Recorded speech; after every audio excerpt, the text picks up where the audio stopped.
A very famous pharaoh was based here in Luxor and was living right here, and he had so many temples built on the west bank of the Nile, and he started building Luxor Temple. He had a son, and the name of his son was Amenhotep IV. So he is Amenhotep III. He gave birth to Amenhotep IV. Amenhotep IV, known as Akhenaten, because Amenhotep IV was his birth name, but Akhenaten was his coronation name. The king Akhenaten, one of the most famous pharaohs in the Egyptian history. Why is that? He was the monotheist. He is the guy, the hieratic guy. He is the guy who decided to change the religion in ancient Egypt.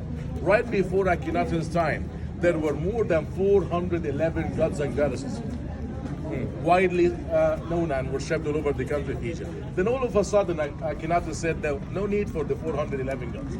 We had to have just one god. And he named his god like Aton, A-T-O-N. So the name of the king is Akhenaten. Pronounced it like Akhenaten or Akhenaten, but it's in hieroglyphic. Akhenaten means the horizon of the god Aton. So nobody would allow him to do that here in Luxor. Why is that? We in the center of cult of the god Amun-Ra. The priesthood of the god Amun-Ra wouldn't let this happen.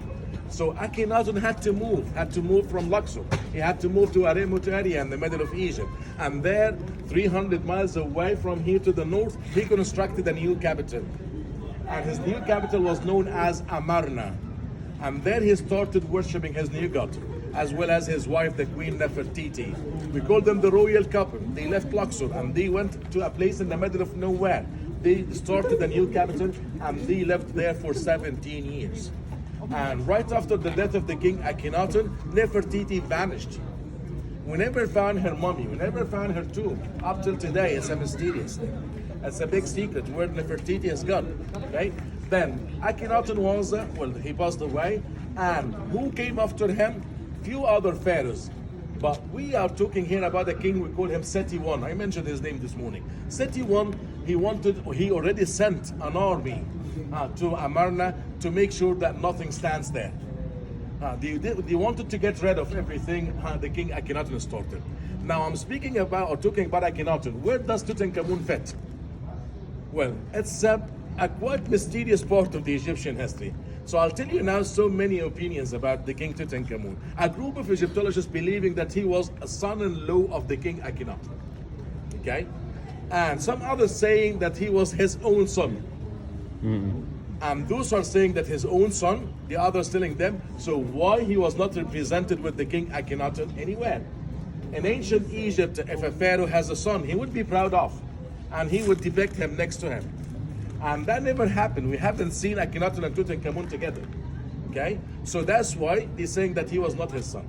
And now the response was that he was his son from a different wife, from a second wife. It's not Nefertiti. Okay? So he didn't want to show this. Nefertiti was a very powerful lady. Wouldn't let this happen again. So he was hiding his son Tutankhamun. Anyway, so Tutankhamun was either a son of Akhenaten or a son-in-law of Akhenaten. Okay? So the king Tutankhamun started living there in that place, and just focus with this. He was living there in the middle of Egypt, and the Aton capital. And his name when he was born was Tutankhaten. Aton, not Amun. He started his life like Tutankhaten. Now, which means in hieroglyphic, the living image of the god Aton. Now, he is 8 years old, and his father or father-in-law passed away. He had nothing to do with that. He had to come back to Luxor. And in order to be able to live in Luxor, he changed his name to Tutankhamun. The name we know nowadays, Tutankhamun. So, which means the living image of Amun. And that's why the priesthood of the god Amun killed him. Yeah, he was non-believer for them. He changed the religion, he changed the name, and he was counted as a son or a son-in-law of the king Akhenaten, so they killed him at the age of 19. So he ruled Egypt when he was 9, died or killed or murdered at the age of 19. Just 9 years or 10 years ruling Egypt. The youngest pharaoh who ever ruled Egypt, Tutankhamun. And the youngest to be murdered at the age of 19. Okay. So that's one of the theories about the murder of the king Tutankhamun, in which I do believe. There are some other Egyptologists talking about a chariot accident.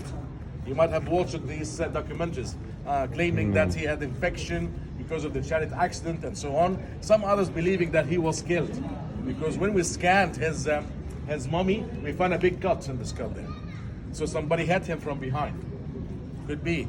But I believe in the one says that he was non-believer and the priesthood of the god Amun killed him for that reason. Anyway, he was the most famous pharaoh ever. Everybody knows because of his tomb. The tomb was found in the Valley of the Kings. When did this discovered it? 1922. Thank you. 4th November. Yeah, November the 4th. Thank you. It was the only intact tomb to be found in the Valley of the Kings, with all the treasures in there.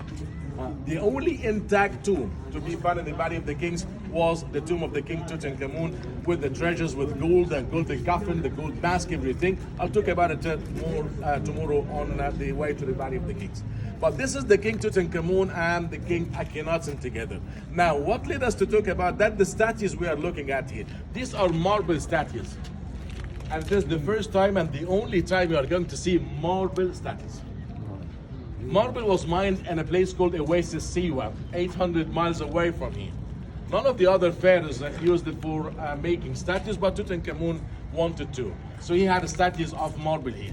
3 statues of the king of the god Amun Ra, his wife Mun, the son Khonsu, the triad of Luxor, the 3 main gods of Luxor, and 2 of the statues here for Tutankhamun and his wife. His wife, yes, he was married to the princess Akhenaten, one of the daughters of the king Akhenaten.